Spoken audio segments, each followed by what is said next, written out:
샬롬, 반갑습니다. 서명한 심리상담TV의 이선명 심리상담사입니다. 네, 요즘 행복에 관한 시리즈를 계속 진행하고 있고 세 번째 시리즈를 촬영해야 되는데, 사실 제가 좀 몸이 좀 좋지 못해서 이번 주는 동영상을 업로드하지 않고 쉬려고 했었습니다. 그런데 사실 이제 제가 준비했던 내용과 행복에 관한 내용과 제가 지금 몸이 아픈 상황과 좀 맞아떨어지는 것들이 있어서 다시 한번 행복에 관한 세 번째 시리즈를 이렇게 촬영하게 되었습니다.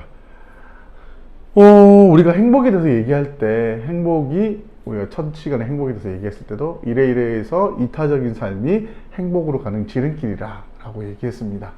그리고 그 이타적 삶의 필요성에 대해서 얘기했죠. 자, 오늘은 행복을 위한 이타적 생활, 위로에 대해서 알아보도록 하는 시간을 갖도록 하겠습니다. 위로는 우리에게 가장 큰 기쁨입니다. 내가 물리적으로 또 육체적으로 정신적으로 힘들 때 누군가가 나를 위로하고 공감해 준다면 그것보다 기쁜 일은 없을 겁니다. 그리고 그것이 이타적인 행복을 향한 이타적 삶의 가장 큰 요소가 될 수 있겠죠. 자, 그런데 하나 여기서 중요한 사실이 있습니다. 교통사고를 통해서 우리가 물리적으로 이렇게 다치게 되면 굉장히 큰 고통을 느끼죠.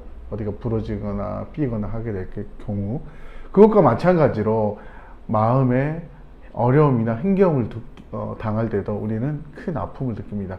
그런데 이 두 개의 고통이 뇌에서는 구별되지 않는 하드웨어적으로는 같은 느낌의 고통이라는 것이죠.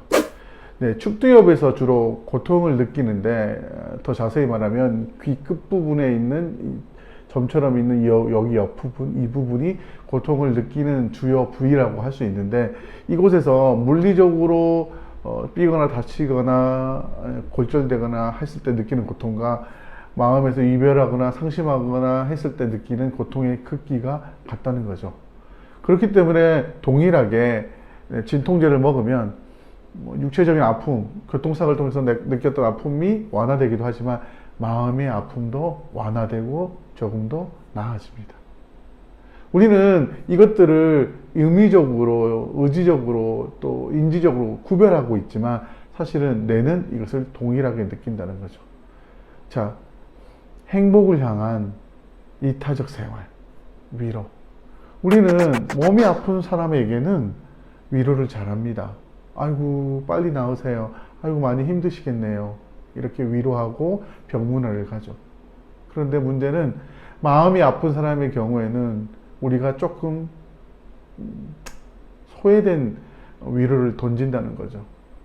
동일하게 내가 느끼는 고통은 같고 물리적 하드웨어가 같음에도 불구하고 우리는 그것을 인지하지 못하고 잊어버려, 별거 아니야. 정신력이 약해서 그래요. 강한 의지로 이겨내. 이렇게 얘기하죠. 사실은 마음의 아픔과 육체의 아픔은 같은 것이고 동일한 크기의 아픔인데 우리는 너무 마음이 아픈 사람에 대해서 소홀한 것은 아닌가, 그런 생각이 들었습니다.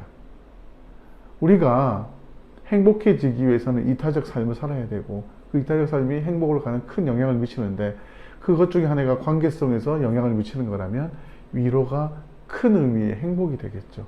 나에게도 위로를 받는 사람에게도 위로하는 사람도. 그렇다면 그 경중을 두지 말아야 될 것이 있다는 거죠. 물리적으로 아픈 것과 마음이 아픈 것은 사실은 같은 크기의 아픔이라는 거고, 다시 약을 먹었을 때도 동일하게 낫는 그런 아픔의 크기가 동일하다는 거죠.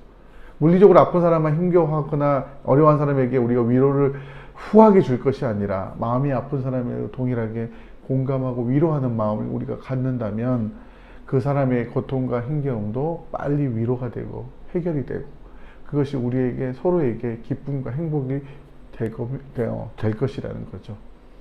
제가 오늘 저번 주, 이번 주 많이 아팠고 또 그래서 동영상에 대해서 영상 업로드하는 데서 고민을 하다가 또 그런데 이 주제가 또 몸이 아픈 것과 마음이 아픈 것이 사실 내가 느끼는 물리적 자극은 같다.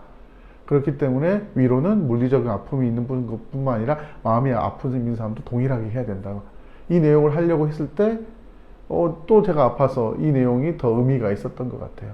누군가 사랑한 사람을 잃었거나 상심을 했거나 이별을 했거나 배우자가 먼저 세상을 떠났거나 이랬을 때 많은 위로가 필요합니다. 육체적으로 암에 걸렸거나 교통사고를 당해서 아픈 것도 물론 큰 위로가 필요하지만 마음의 아픔도 동일한 아픔이라는 것을 꼭 기억하시고 그렇게 행복을 향한 이타적 생활, 위로를 그들에게 서로에게 나누면서 행복한 삶, 서로 느끼는 위로와 기쁨의 삶을 누리셨으면 하는 바람입니다.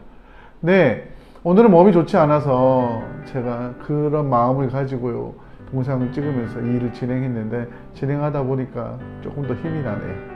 네, 위로를 해야 합니다. 몸이 아프거나 마음이 아프거나 그것은 내가 느끼는 정신적 지각은 같습니다. 우리 모두 주위에 힘들어하는 사람, 물리적으로나 혹은 정신적으로 힘들어하는 사람들에게 서로의 마음을 나누며 위로하며 행복해지기 위한 준비를 시작했으면 좋겠습니다. 감사합니다. 오늘도 평안한 하루 되시고요. 건강한 하루 되시고요. 위로하는 하루 되셨으면 좋겠습니다. 감사합니다. 샬롬.